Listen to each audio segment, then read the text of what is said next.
आखिर कौन है किसान नेता जगजीत सिंह ढिल्लेवाल जो किसानों के हक के लिए अपनी जान तक देने को तैयार हैं। और इन्होंने बेटे बहू पोते के नाम अपनी संपत्ति कर दी है और अभी अनशन पर बैठे हुए हैं। और इनको लेकर सुप्रीम कोर्ट भी चिंतित है और इन्हें आप लोग अपनी स्क्रीन पर भी देख रहे होंगे। तो इनके बारे में एक सामान्य जानकारी हम लोग देख लेते हैं, इनके बारे में जान लेते हैं। और किसान हमारे अन्नदाता हैं और आप सब जानते हैं कि हमारा पेट भरता है। तो किसानों की तरफ तो मुझे लगता है कि सरकार को भी ध्यान देना चाहिए और हम लोगों को भी उनका सम्मान करना चाहिए। ढल्लेजाल ढल्लेवाल जो संयुक्त किसान मोर्चा गैर राजनीतिक के नेता है, वे 26 नवंबर से अनशन पर हैं ताकि केंद्र पर फसलों की एमएसपी न्यूनतम समर्थन मूल्य की गारंटी सहित आंदोलनकारी किसानों की मांगों को स्वीकार करने के लिए दबाव बनाया जा सके। एक बात आपसे पूछता हूँ, किसान ये मांग करते हैं कि भैया जो आप सरकारी दाम तय कर रहे हैं ना, इसी पर हमारी फसल खरीदी जाए। आप एक कानून बना दीजिए कि इससे कम में अगर कोई फसल खरीदता है तो उन पर कानूनी कार्रवाई होगी, क्योंकि जो बिचौलिए होते हैं वो सरकारी दामों से नीचे भी खरीदते हैं, उन पर कोई कानूनी कार्रवाई भी नहीं होती है। ये किसानों की मांग है। जगजीत सिंह ढल्लेवाल भारतीय किसान यूनियन एकता सिद्धपुर के अध्यक्ष भी हैं। वे पंजाब के फरीदकोट में आने वाले ढल्लेवाल गांव के रहने वाले हैं। बताया जाता है कि किसान परिवार से आने वाले ढल्लेवाल ने अपना पोस्ट ग्रेजुएशन पंजाबी यूनिवर्सिटी से पूरा किया हुआ है। देखिए पंजाब है, ये हमारा प्यारा भारत है, इसमें आप देखिए पंजाब है, चंडीगढ़ इसकी राजधानी है, इसकी अंतर्राष्ट्रीय सीमा पाकिस्तान से लगती है, राज्यों में राजस्थान, हरियाणा, हिमाचल प्रदेश, जम्मू कश्मीर से लगती है। उनकी भारतीय किसान यूनियन एकता सिद्धपुर 2022 में ही संयुक्त किसान मोर्चा से अलग होकर बना संगठन है। दरअसल तब एक एसकेएम के ही एक नेता बलबीर सिंह राजीवाल ने संयुक्त समाज मोर्चा का गठन कर पंजाब में 2022 का विधानसभा चुनाव लड़ने का ऐलान किया था। इसके बाद ढल्लेवाल ने अपने संगठन को अलग कर लिया और जुलाई 2022 में संयुक्त किसान मोर्चा गैर राजनीतिक का गठन किया। यह संगठन 150 किसान यूनियनों को मिलाकर बना है जो कि राजनीति में शामिल नहीं है। ढल्लेवाल की संगठन संयुक्त किसान मोर्चा गैर राजनीतिक और किसान मजदूर मोर्चा के बैनर तले किसान 13 फरवरी से पंजाब हरियाणा के बीच शंभू और खनौरी बॉर्डर पर डेरा डाले हुए 13 फरवरी से। आप सोचिए पूरा साल खत्म होने जा रहा है। हमारी कहते हैं ना कि मीडिया भी ऐसा ही है, नेता भी ऐसे हैं कि मालूम नहीं चलता है कि वो इनके पास जा रहे हैं या नहीं जा रहे हैं। इनकी खबरों को कवरेज ही नहीं ज्यादा किया जाता है। किसान दिल्ली जाने की कोशिश कर रहे हैं लेकिन सुरक्षा बलों ने उनके दिल्ली जाने को से रोक दिया है, जिसके बाद वे बॉर्डर पर ही धरने पर बैठ गए। अब आप देखिए संसद में विदेशी मुद्दे हैं, उन पर चर्चा हो रही जिनसे भारत का कोई लेना ही देना नहीं है। दुनिया भर के व्यक्तियों की चर्चा हो रही, हंगामा हो रही, किसानों के बारे में 5 मिनट बात नहीं हो रही है। किसान जो बैठे हुए उनकी 5 मिनट चर्चाएं नहीं हो रही हैं। उनसे ना तो सत्ता पक्ष का कोई बड़ा नेता ना विपक्ष का कोई बड़ा नेता मिलने ही नहीं जा रहा है। हमारे आप देखते हैं कि उपराष्ट्रपति तक चिंता जाहिर कर रहे हैं किसानों की स्थिति को लेकर, फिर भी कोई सुनवाई नहीं हो रही है। आमसन अनशन पर बैठने से पहले अपनी संपत्ति परिवार को सौंप दी इन्होंने। जगजीत सिंह ढल्लेवाल किसानों के आंदोलन को लेकर कितने गंभीर है, इसका अंदाजा इसी बात से लगाया जा सकता है कि वह आमरण अनशन पर बैठने से पहले ही अपनी संपत्ति का हिसाब कर इसे परिवार के सदस्यों को सौंप चुके। एक मीडिया संस्थान को दिए इंटरव्यू में उनके बेटे गुरबिंदर पाल ढल्लेवाल ने बताया कि जगजीत सिंह ने उन्हें अपनी संपत्ति में से 4.5 एकड़ जमीन सौंपी है। इसके अलावा उनकी पत्नी हरबीत कौर के नाम 2 एकड़, अपने पोते जिगर जोत के नाम 10.5 एकड़ जमीन की है।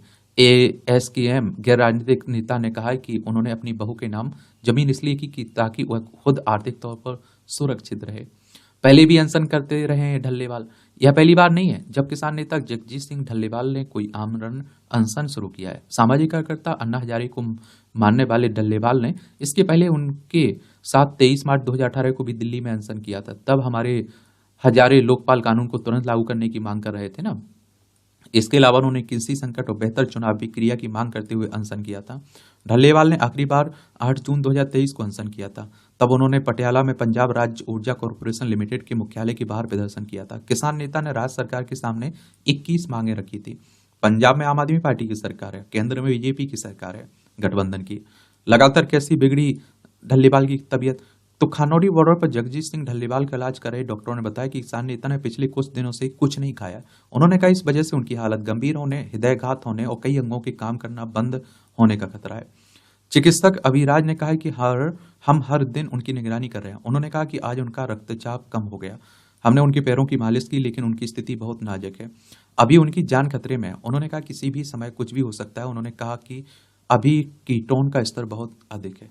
आप देखिए कि सुना जा सकता है, समस्याओं का समाधान किया जा सकता है, फिर भी आप देखते हैं कि सरकारें मौन है, नेता हमारे मौन है।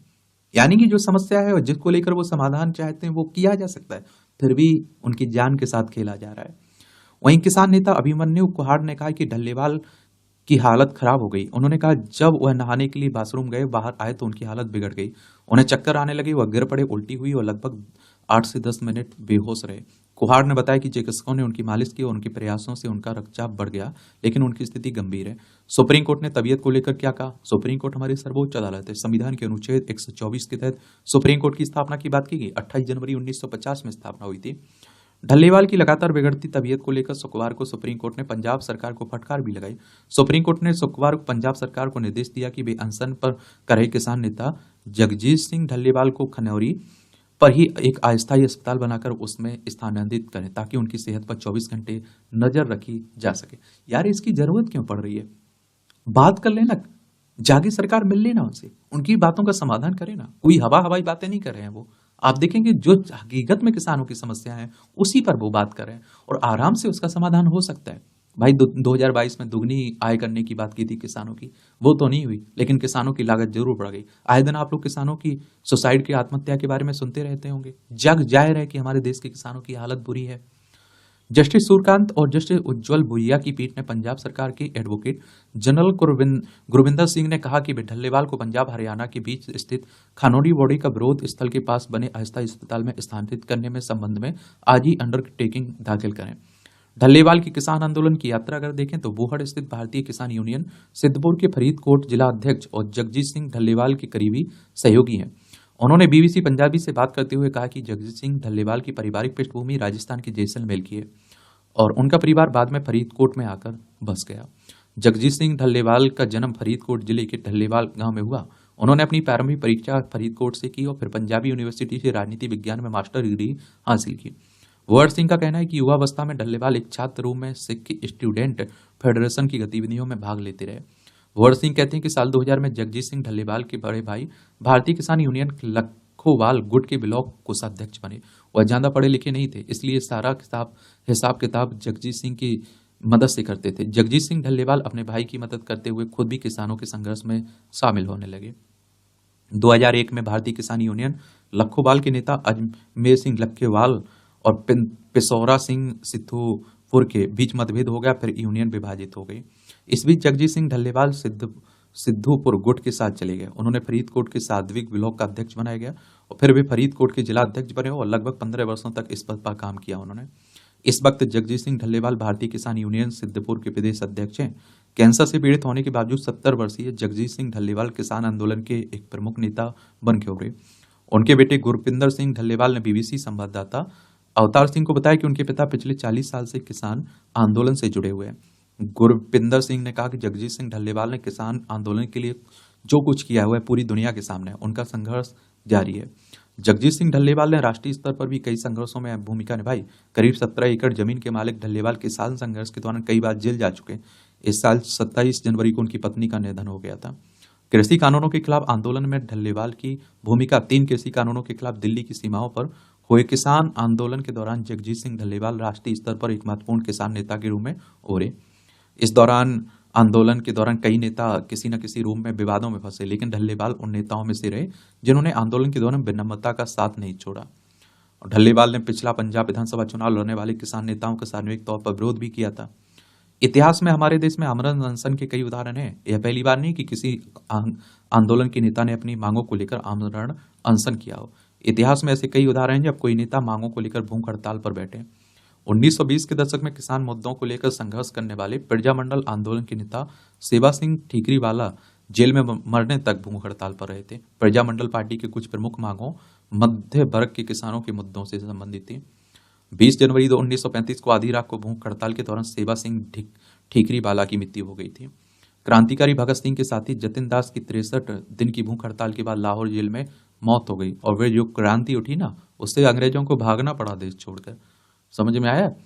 पंजाब के एक महत्वपूर्ण सिख नेता दर्शन सिंह फेरूमान ने पंजाबी सूबे की मांग के लिए 15 अगस्त 1969 को भूख हड़ताल की और 27 अक्टूबर 1969 को उनका निधन हुआ। और आप देखते हैं कि फिर इनका जिन लोगों की डेथ हुई, जिनका निधन हुआ इस आंदोलन में, कहीं शहीद हुए, उन्हें उनके आंदोलन को कामयाबी भी मिली आगे जाकर। हालांकि इतिहास में कई ऐसे उदाहरण हैं जब किसी संगठन के नेता आमरण अनशन शुरू किया और सरकार ने दबाव में आकर मांगे भी मान ली।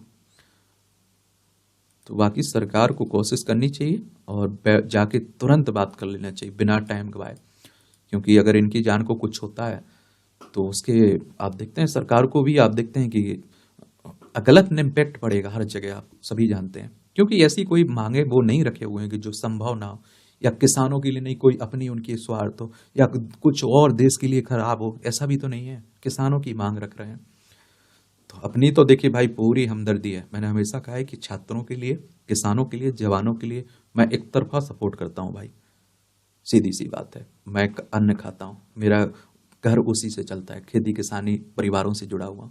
तो मेरे लिए तो सपोर्ट पूरी तरह से भाई, सीधी सी बात, क्योंकि हम लोग किसानों की हालत जानते हैं, किसानों के बारे में बेहतर जानते हैं। धन्यवाद।